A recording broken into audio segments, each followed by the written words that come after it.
अच्छा भैया, एगो ड्राइवर के निगारी अपना ड्राइवर राजा से का दूसरा सुनाओ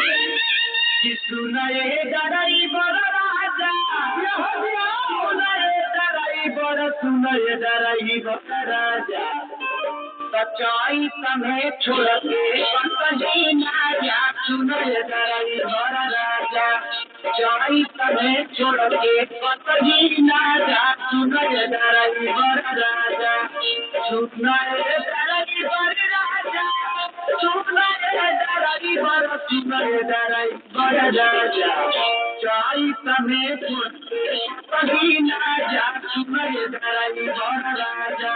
सच्चाई समय छोड़ के हमसे ना जा, सुनाए ड्राइवर राजा, सच्चाई समय छोड़ के हमसे ना जा, सुनाए ड्राइवर राजा, सच्चाई समय छोड़ के हमसे ना जा, सुनाए ड्राइवर राजा।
बताएं ये